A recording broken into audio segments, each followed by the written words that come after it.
Okay. So, yesterday, all right, we looked at almost all of mitosis, and so we looked at prophase. We start to see the chromosomes. Then pro-metaphase, where the microtubules attach from either side to each of the chromosomes, and then remember you have the microtubules that don't attach to anything. Those help to elongate the cell, and your nuclear envelope is beginning to break down. Then in metaphase, meta means middle, so you have the metaphase plate, the middle of the cell in which the chromosomes line up, and so they're all lined up like this down the center of the cell. And so we were just getting into anaphase. Before I do that, I don't think I talked yesterday about how, did I talk about yesterday how you look at people's cells underneath the microscope? But if you had like a baby that you were, the doctor was concerned that they may have an abnormal number of chromosomes, how they go about doing that. So let me take a minute and explain that. What they would do is they take a cell from that person and they would put it in a hypotonic solution. If you take a cell from that person and put it in a hypotonic solution, what that means, if you recall from diffusion and osmosis, is that's the higher concentration of water than on the outside of the cell. Water will go into the cell and the cell will start to balloon up.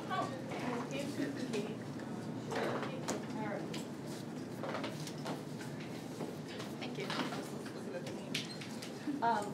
So it'll start to balloon up, and what will happen is they don't let it explode, and then they kind of suck it up into like a little micro pipette and hold it up high above a microscope slide, and then they squeeze it and allow the cell to free fall to the microscope slide. The cell splats out on the microscope slide, as well as the nucleus and all the chromosomes splat out. This microscope is fancier than our microscopes here, and it has a camera on it that's connected to a computer. And then what they'll do is they'll put dye on the slide. Okay. Remind me that that's it. They put dye on it, and that dyes the chromosomes, so you can see the chromosomes. And then they can actually see it on the computer screen. They can take pictures of it, and so on. And then they have programs where they can actually cut out the chromosomes. And remember, their chromosomes are in pairs because one comes from mom in the egg cell, and one comes from dad in the sperm cell. So therefore, they can match and make pairs of them and see if the person has 23 pairs of chromosomes, or if they have an extra chromosome or a missing chromosome, and so on. You may have, remember, some of you may have done it when you had regular bio at the junior high. Did you ever have to cut out the chromosomes and match them up and tape them and so on? All right, that's what I'm talking about. It's done in real life on a computer, so they drag and move the chromosomes and so on. But the same kind of idea. And if you remember, what you made looks like this. It's called a karyotype.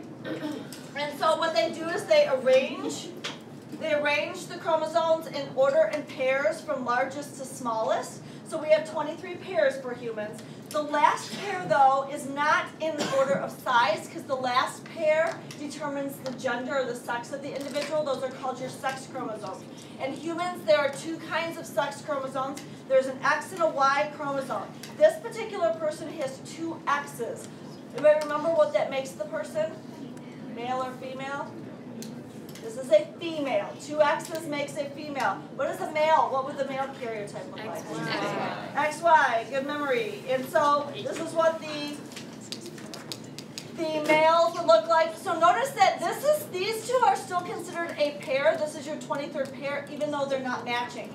In humans, males, this 23rd pair is the only pair that doesn't match, all right? And they actually are comprised of different DNA. So therefore, like the genes on the DNA for the X chromosome is different than the Y chromosome.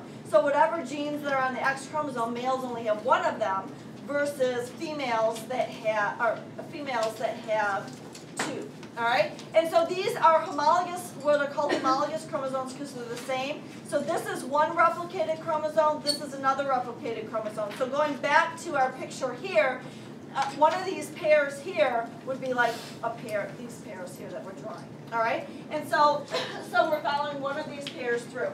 So now we are on anaphase. And so remember that each side of this, so here's metaphase, they're all lined up with the centromere on the metaphase plate. This side is an exact copy of this side is an exact copy of this side. And remember, our goal is this is going to elongate, we're going to split this cell into two, and we want one of each of the copies to go into each new cell. So therefore, in anaphase, that's what's going on. So let's draw some things with anaphase here. I'm going to draw the chromosomes. So the sister chromatids are separating to opposite sides of the cell. So I'm going to go like this, and I'm going to draw it like this, and I'll explain why they're kind of shaped this way here in just a second. So here's my, all right, chromosome. And why they're separating and moving to opposite sides of the cell, let me grab my marker here, is because there are the microtubules that are pulling them to opposite sides of the cell like that. All right? So, yes? What color are those little U things? Those are my purple ones. Okay. All right? Yep. And so, let me explain why they look like this, because here, they're connected to the chromosomes. And remember, this is like stringy, this is DNA, all right? So it's very flexible and so on. So why do they look like this, all right? I'm going to act like a chromosome right now, all right? I'm gonna move my picture like this so it's easy for you to see here. So pretend for a moment that I am this little chromosome right here, all right? So I'm going to pull to the side of this cell. So here I am. I have a microtubule attached to my back. All right. Follow me here. When that microtubule pulls, guess what I'm going to do? It pulls from just that part. So I'm going to go like this. All right. That's why they look like that. All right. So okay. So you can go. Feel free at the next dance to use that dance move. All right. Act like a chromosome. Alright, let's do the same thing with the orange. So the same one, same thing is going on with the orange. Moving to opposite sides of the cell, moving to opposite sides of the cell.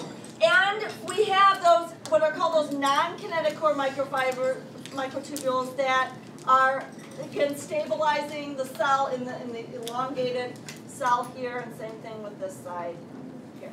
Okay? And so that is anaphase. Next one, telophase.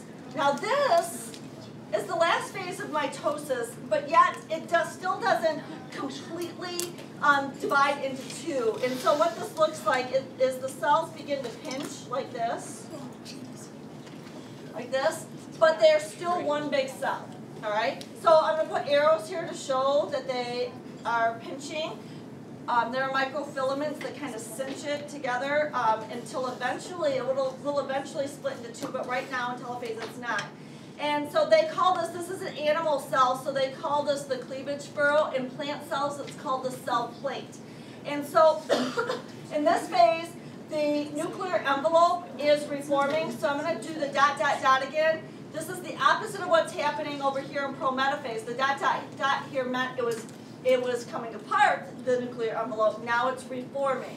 And so now we have two nuclei, one on either side of the cell. Now inside the nucleus for each one of these, you're going to have one orange, and I'm going to make it kind of, it's still in the chromosome stage, so I'm going to kind of make it shorter and stockier. All right, but it's straight. I'm just straightening it out. It's not being pulled anymore. And chromosome, purple chromosome, the same thing. All right, so there's one of each in the new nuclei that new nucleus that is forming on either side. And I'll just draw the centrosome. There's still the centrosome over here. Still the centrosome over here. All right, but notice no microtubules. All right, and that is telophase. That is marks the end of mitosis. So I have here start of mitosis with prophase. I'm going to draw another line here and say this is the end of mitosis. So notice at the end of mitosis, we do not have two new cells. Question? Yeah, I just had a question about the microtubules. Do they like just detach or do they like disintegrate? They actually, why they're kind of pulling them is they're made out of molecules called tubulins, they're little proteins. They actually disassemble as they're like, so they come apart. So it's like a chain. Think of like, you know, at Christmas time you have those rings that go together. All right, that's the chain. It's like taking off a ring every time, and so it gets closer and closer and closer. Okay. All right. So we don't have two different cells, but what do we have two of? Nuclei. Nuclei. So mitosis is going from one nucleus to two nuclei, which is the plural of nucleus. Question, Barack? Yeah. So can these cells commit apoptosis? Yes, cells can. Yes, in general, yes. Really? So why would it do that? Like something? If there's like an abnormality, for example, could it? So if, for instance, in the notes I talked about, like there's different checkpoints to make sure that certain things happen. So like for instance, if the DNA doesn't replicate correctly, then that means that there's something wrong with that cell. There's a checkpoint called the G1. There's different checkpoints inside that make sure that these different things happen. So does the replication happen okay?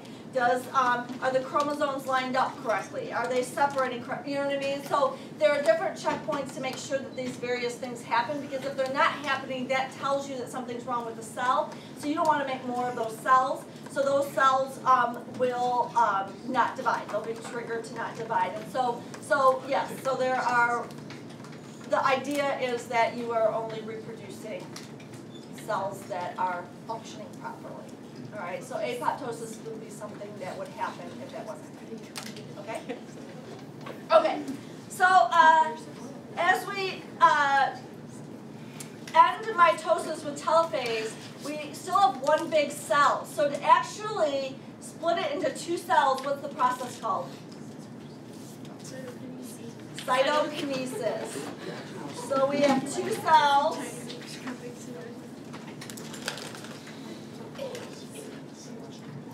Cytokinesis, two cells here, and we have a nucleus in each cell. And I'm going to draw, I'm going to draw it stringy again, because it goes back into the, if it's stringy, what's the form? Chromatin. Chromatin.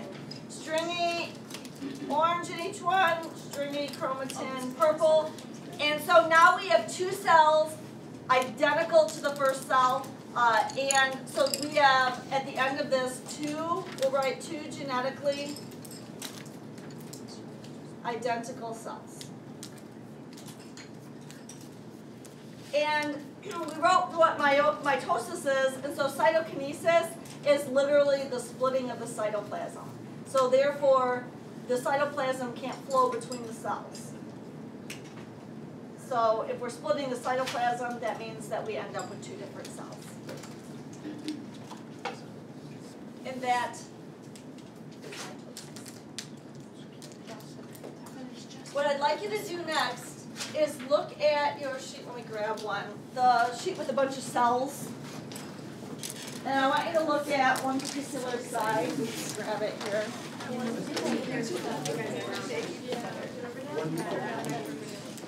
All right. This one is what I'm talking about. Okay.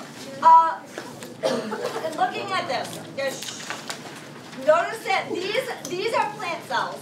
So you can see the cell wall in the cell membrane, and so this is the cytoplasm. And there are 22 different cells. What I would like you to do, these are drawings, and it says underneath here, it says P equals prophase, M is metaphase, A is anaphase, T telophase, and I is interphase. Notice it doesn't have prometaphase. So I'm going to put here prophase / prometaphase. We'll just do P as either one of those. In real life, in looking at, if we go back to our drawing, in real life, if looking at the difference between prophase and prometaphase is pretty hard because the chromosomes look kind of the same. They're kind of towards the middle of the cell. There's just an intact nucleus, and this one's starting to break down. It's really hard to tell the difference between them, so we're just going to put a P for either one. Oops, that's supposed to say prometaphase, sorry. It already says prometaphase. I said prometaphase, I think. Yeah. All right, but I didn't write it. Okay, so what I would like you to do is look at each one of these, and next to the number of the cell, what I'd like you to do is put one of these letters as far as what stage you think it's in.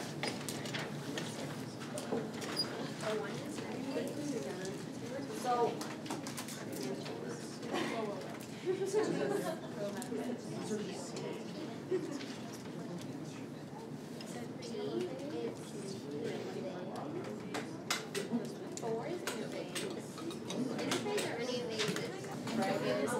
alright, so you should have,